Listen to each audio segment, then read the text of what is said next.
Без багаж се излъчва със съдействието на кредитни карти от ОББ. Вече и онлайн.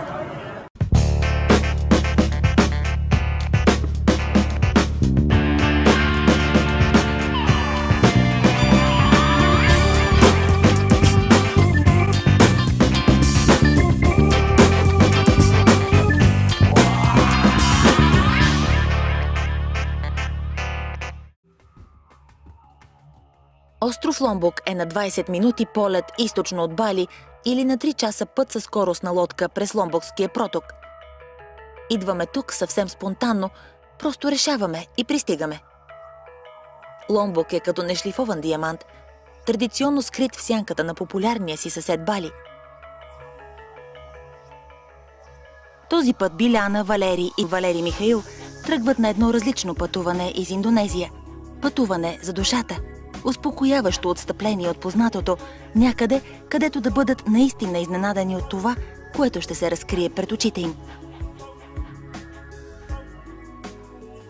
Хотел Тугу Ломбок е разположен на девствен бял пясъчен плаж в северозападната част на острова. В съседство на този тропически рай е красиво голф игрище, диви пейзажи, традиционни къщи с сламени покриви и зелени поля, където местните продължават да живеят и работят по начин, по който са го правили векове наред. Земята на хотела Тугу Ломбок се простира на повече от 6 хектара напълно развити палмови плантации, гледащи към открития океан и изгрева над планината Ронджани, втората по височина планина в Индонезия, популярна сред приключенците туристи с замайващите си гледки. Носещ всички послания на стила Тугу, хотелът в Ломбок има мисията да поднесе на потърсилите това райско кътче забравената история, изкуство и романтика на античните кралства, като същевременно предлага най-класен тропически лукс, какъвто не може да бъде открит в нито един друг курортен комплекс на острова.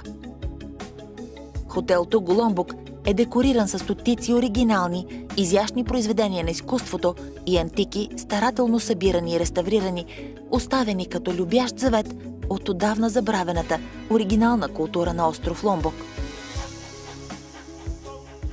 Това е едно от най-романтичните места, на които сме попадали някога. Вилата ни е само на метри от морските вълни.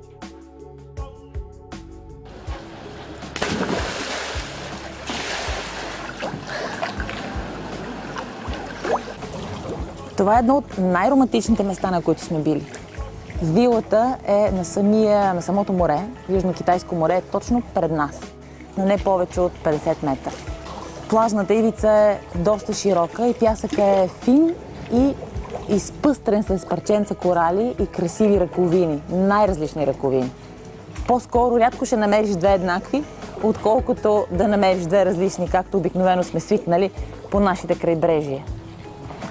Искам да ви разходя из хотела, защото каквото и да кажа, няма абсолютно никаква тежест, без да видите с очите си какво може да създаде човек насред нищото. Езерцето с рибки е тук не само за да украси входа на вилата. Водата символизира приемствеността към други форми на енергия. Рибата непрекъснато се движи и така генерира ци. Това е входа към вилата ни. Океанската ни романтична вила. Ето всичко това е нашата градина. Ето го езерото, в което плуват много рибки. Повечето са черни, само една е розова на черни черти, като зебричка. Вилите са построени и декорирани по правилата на фен шуй. Живите обекти под формата на растения, цветя и рибки в аквариум, освен че са декоративни допълнения, могат да генерират ци – космическата сила, която изпълва Вселената и прониква във всички неща и в човека.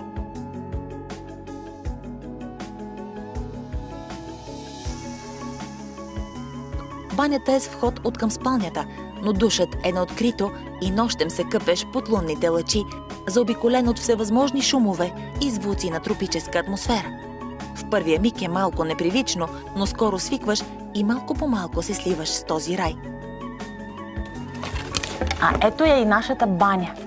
Вижте, от градината през тази бамбукова ограда се вижда ваната, която е пълна с цветя в момента.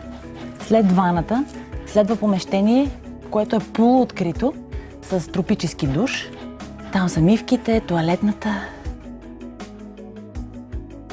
Сред хотелите на Туго ще откриете безброй безценни антики, храмове от всички краища на Азия, спасени от разрушаване, пренесени и реконструирани. Една невероятна страст и отдаденост на това да бъде съхранено културното наследство.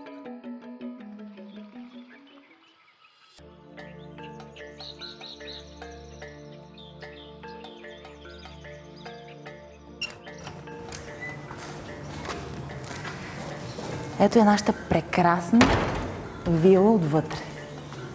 Вижте колко е голямо леглото.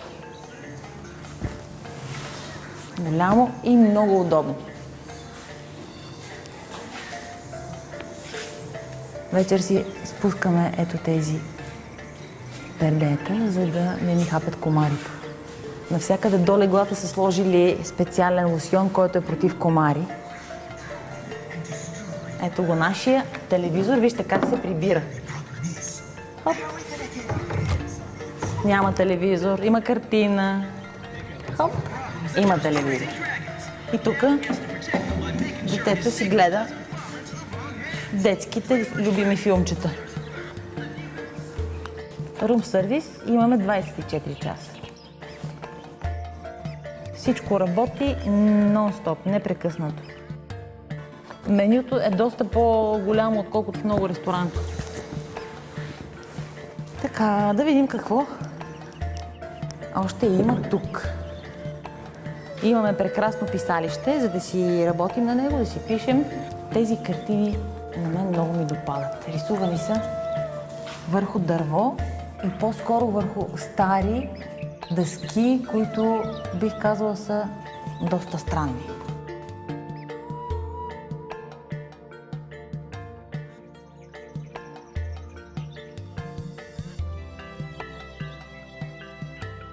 Кранчетата са много симпатични. Дървени и вързани с канап. Преградите са от плетен бамбук. Имаме дървени столчета. И навсякъде пътеките, алеите са направени от този дребен тъмен камък, както и някои от преградните стени. Тиково дърво и бамбук, вулканични камъни и седев правят интериора ексклузивен. В хотелите Туго получаваш ексклузивен сервис, независимо дали ще избереш да вечеряш на тихия плаж, в богато декориран уединен павилион или в някой от античните салони, заобиколен само от природа, факли и светлинките на ароматни свещи. Туго умеят да изпълняват всякакви желания. Не случайно хотелите от семейната верига са определени от водещи световни издания като най-доброто в Азия, раят на земята, номер 1 от най-романтичните неща, които трябва да направиш. Дизайнът и цялостната му декорация са посветени на истории от романтичния епос за Махабхарата, вторият санскритски епос на Древна Индия, освен Рамаяна. Накъдето и да се обърнеш, все попадаш на някоя легенда или история, превъплатени в уникален дизайн и в пълна хармония с тропическия рай. И наистина, сякаш се разхождаш в градините на богове и богини, древни царе и принцеси.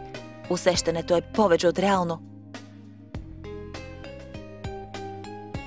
Вилата за младоженци е най-невероятната от всички. Меденият месец тук е вълшебен. Сред царска пишност, уханни цветя, осамотение и невероятна веранда на покрива с опияняваща гледка към океана. Предложенията за приключения в Туго са замайващи.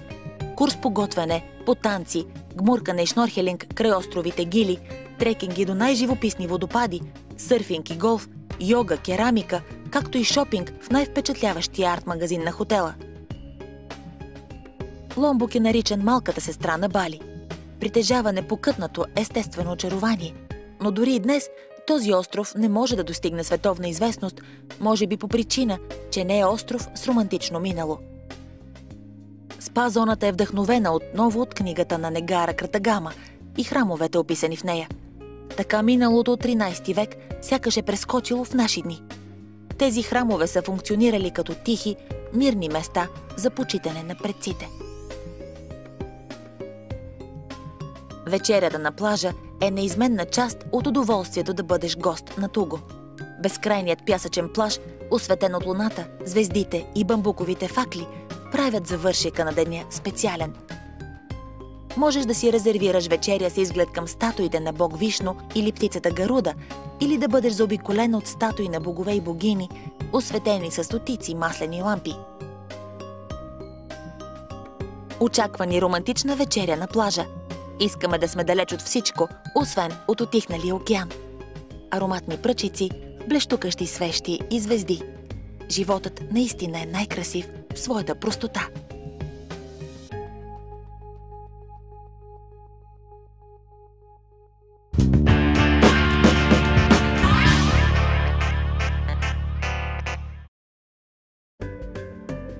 Идеята да се построи хотел именно тук идва от желанието да се върне към живот забравената история на Ломбок. Рецепцията и лобито са свързани с мост. Високите тавани на откритото пространство на лобито са вдъхновени от една хинду приказка за красивата принцеса Деви Сри. Баща й наказва нея и брати, задето отказват да живеят в двореца и ги превръща в змия и петел. Заклинанието обаче е изчистено от богът на всички богове – Сенкиянг Джагадната. Освободената Деви Сри става небесна богиня, а брати – божество. Гигантска статуя на петел с 20-метрова опашка като змия се простира по дължината на покрива на лобито и всяка сутрин посреща изгряващото над свещената планина Ринджан слънце. Лобито е покровителствано от богинята Деви Сри, която вярват дарява плодородие както на оризовите полета, така и на хората. Не случайно тук се ситуират едни от най-романтичните сватбени церемонии на влюбени от всички краища на света и се вярва, че бебетата идват лесно и с благословия. Тъй като богинята Деви Сри е съпруга на бог Вишну, закрилникът на всички създания, в древните хиндуистки храмове статуята й винаги била поставена до неговата. И тук статуята на бог Вишну е непосредствено срещу лобито. През 1894 година на Ломбок е открит древен ръкопис, който се оказва единствения исторически източник за античната индуска ера на Маджапахит. Огромно царство, според някой най-проспериращото за всички времена и управлявало по-голямата част от архипелага. Този ръкопис е познат като Негара Кратагама. Някои от историите, описани в него, дават първоначалния импулс в създаването на концепцията за хотела. Запознах се с Али. Той живее тук на острова Ломбок, точно в този регион. This is Lombok. This is Lombok Shell. Lombok Shell? Lombok Shell. Lombok Pear, Lombok Shell. I work like that is 14 years, long times ago. Really? Yes. But this is I like my job. But anybody come here happy for my something is make local price. So what is your job? This is what are you doing exactly in this hotel? Yeah, this is I work in the Tugu, but in the beach. Yes. But in the beach, in the area for Tugu is in the land, not my sell. Yes. I sell in the beach, but I need anybody from Tugu hotel come here. Happy with my something, and next time coming back buy more. Are these farms yours? Yours or not yours? This is the belong from my boss. This is I'm work. This is my job. I'm work. What is your job? What? Yeah, this is I work make something like that. You just make it. Just make it. And who goes underwater to take the pearls and the shells? But this is many group. Many people. Many people. But this is only I'm sell. I make. You make the jewelry? Yes, I make jewelry. What kind of pearls do you have here? I have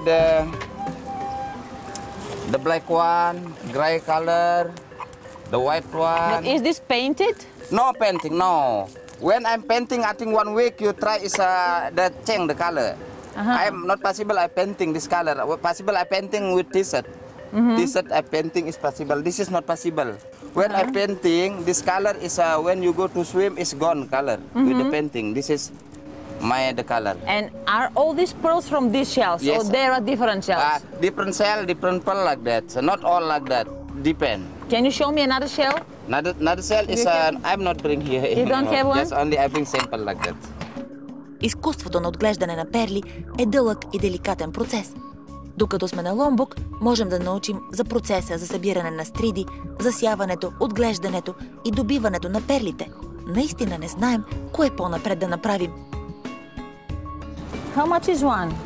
Depend how many you buy, my sister. You buy many things, I make you better price. For example, if somebody buys one like this one, how much is it? Normally, I'm sell the one like I sell like In US dollars, In you tell US me. dollar, I like 75 US dollar. 75. 75 US dollar.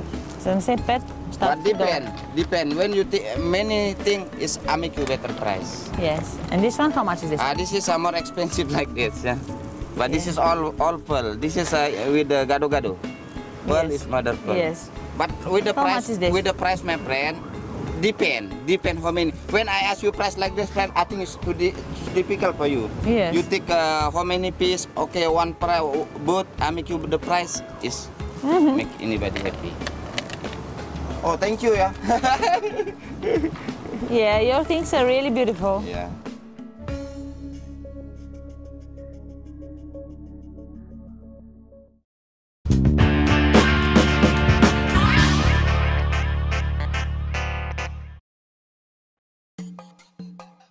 Верни на традицията си, ще засадим дърво и тук, в градината на Туго Ломбок. Така ще имаме извинението да се връщаме често, за да го поливаме. Днес ще посадим мангово дръвче на остров Ломбок в хотел Туго. Само след година-две тук ще има фрешове от нашето дръвче.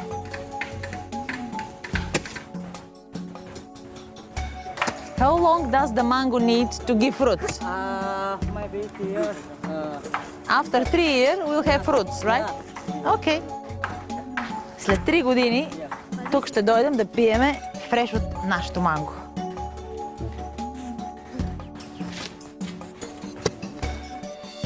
Как тормозим детето.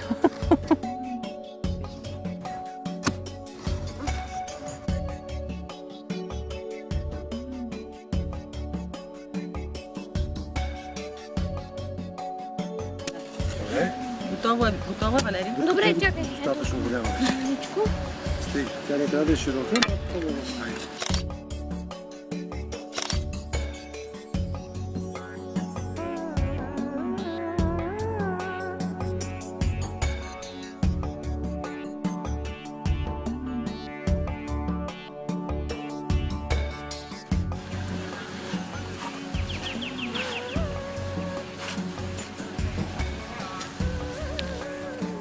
Ето я и табелата на без багаж до нашето дръвче манго.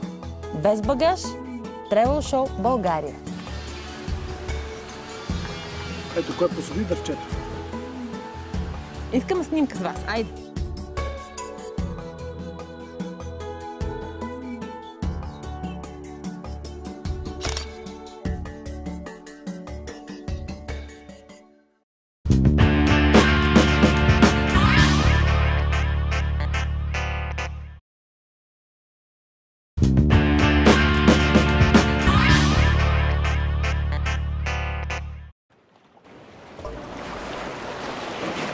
Океанът е спокоен.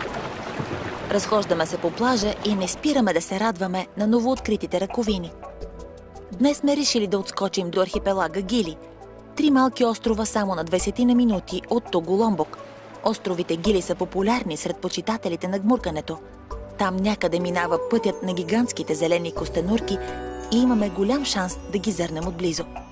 Трябва да се оговорим за час с лодкаря. Находките днес са сериозни. Вижте какво си намери. И колко много корали има. Всичко това са парчета от корали. Защо така се чупят?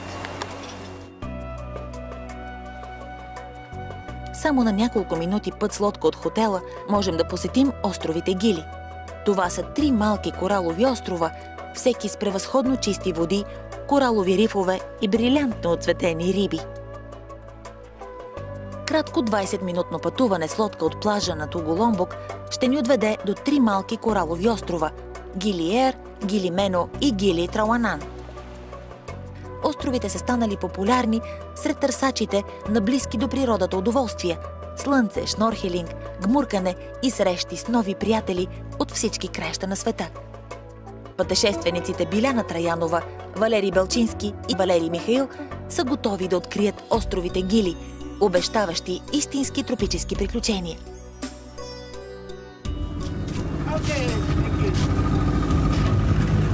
Тръгваме към остров Гили. Това място е изключително ценено от всички, които обичат гмуркането и шнорхелинга. Там има невероятни плажове и невероятни локации за подводна фотография. Просто нямам търпение да видя какво ще се случи там. Наехме си тази лодка и ни дадоха ето тази кутия с малко плодове, имаме напитки, изобщо имаме неща, които можем да си хапнем докато сме там и се гмуркаме. После ще се върнем и ще направим курс по готвене. Освен това, местният готвач ни обеща да ни покаже как се правят билкови коктейли. Гили Трауанан, най-известният сред трите острова, освен най-големия е и най-развития по отношение на развлечения, ресторанти, кафенета и магазини. По пътя към островите се наслаждаваме на красиви панорамни гледки към плажове и кокосови палми, строени като войници, пазители на рая. Гмуркането около гилитата е популярно заради изобилието от морски живот и атрактивни коралови образования. Името Гили всъщност е погрешно, тъй като Гили означава малък остров. В резултат на това, повечето от островите около бреговете на Ломбок имат думата Гили в името си. Него нещо го боцна. Какво те боцна? Не знам, просто изведнъж като трескичка ме боцна и сега ме продължава да ме боли. Да, болят тия работи. Сега въпросът е какво, дали е медуза или е... Ма то нямаше нищо до нас. Значи било медуза, ако е било прозрачно. И аз сега чакай да видя. Не го натиски, да? Е, тук не. Значи медузка нещо да е парна. Медузата е парна най-вероятно. Като обождане ли го усети? Да, леки. На всеки от Гили островите има по няколко малки курорта, обикновено комплекси от бунгала за туристите, малък басейн и ресторант. Повечето местни жители живеят на Гили Трауанан. Благодарение на близостта си до екватора, островите имат топъл тропически климат със сух и дъждовен сезон. На гилитата е забранено за каквито и да било моторни превозни средства. Можем да се разхождаме пеш или с колелета под наем и така да попадаме на най-различни необикновени места. Може да се наеме и превоз с коне, наричан тук сидомо. Температурите варират между 22 до 34 градуса по Целзий, със средна годишна температура от около 28 градуса по Целзий. На гилитата живеят около 980 индонезийски семейства, но има и западни жители. Основният доход тук идва от туризъм, кокосови плантации и риболов. От западната страна на острова има малко плитко езеро, от което се добива сол в сухия сезон. Гили Мено е с прекрасни за плуване плажове, разпрострени по целия остров, както и бряг на морските костенурки. Връщаме се на Ломбок, в любимия ни Туго хотел. Запланували сме толкова много неща. Без багаж в Индонезия. Приказка без край.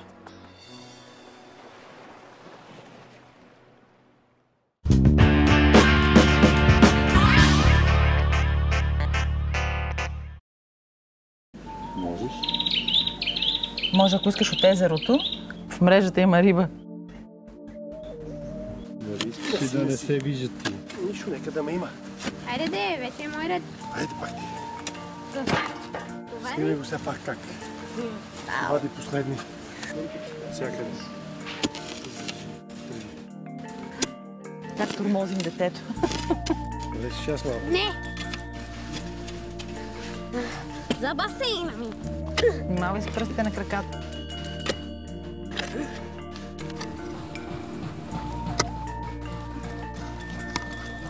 Може да прекъснем малко стигането.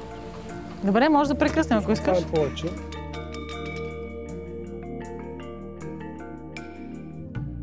Без багаж се излъчва със съдействието на Кредитни карти от ОББ. Вече и онлайн.